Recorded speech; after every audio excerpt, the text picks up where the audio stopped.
olutalo lukyagenda mu maaso. Omusajja mukulu amanyikiddwa nga Kawesi Lwasa Emmanuel agenda mu maaso n'okuba nti atiisatiisa omukozi wa TV program emanyikiddwa nga kiri kitya amanyikiddwa nga Diana Nabatanzi. Avuddeyo n'agamba nga bw'agenda okutta ebifaananyi bye ebyo ng'ali bwerere ng'ali bukunya ne ka vidiyo ng'oba oliawo bakola ensonga ez'ekikulu. Omusango guno ensonga zino zikyagenda mu maaso n'okuba nti ziranda abantu abasinga bagamba nti omusajja ono agenda mu maaso n'okuba nti afaaki ye kiki omukyalo ono kyeyamukola wabula ensonga z'obuwoomi oba oliawo zezavaako obuzibu ng'omukyalo ng'omuvubuka ono akyayagala okugenda mu maaso n'okuba nti oba oliawo afuna ku buwoomi bwa Diana Nabatanzi newankubadde nga engeri tewali.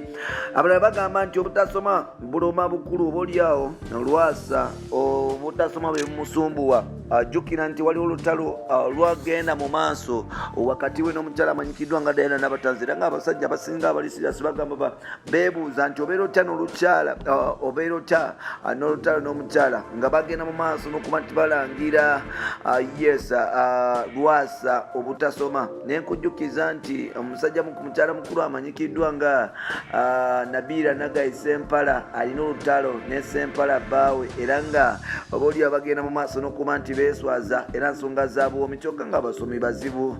Kati nno Lwasa akole ki?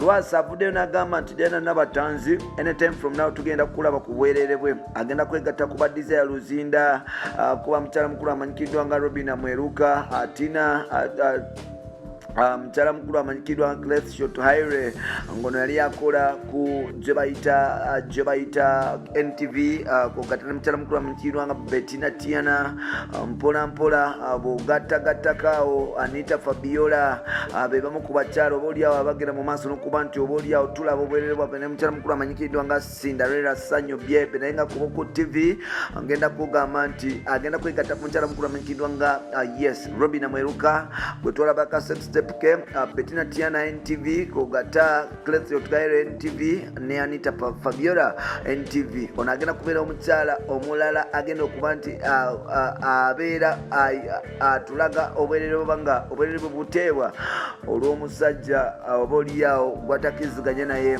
Wano nno abantu bagenze mu maaso ne bagamba nti kiki ennyo Lwasa kyafa. Lwasa agamba nti omukyala ono agenda mu maaso n'okuba nti amujooga okumumanyirira kugata n'okumukolako effujjo. So n'olwekyo naye ayagala kuba nti akikola mu system yemu ng'agenda mu maaso n'okuba nti akola exactly what Diana Nabatanzi kyagezaako okuba nti akola. Wetwogerera Diana Nabatanzi basobodde okuba nti bamutwala era nga bingi ebikyayogera. Tukwaniriza ku mukutu gwaffe omugazi ogumanyikiddwa nga Uganda Mukamuli amenyera eddoboozi la Mtantambi Jimso Rich Boy Maxud Junior. Webale kuba nti otambula naffe ebbanga lyonna. Tukwagala nnyo buladi wange era nga ngenda kukuusa bwogenda mu maaso n'okuba nti osubscribing olwo osobola okuba nti otambula ffenna mpola mpola.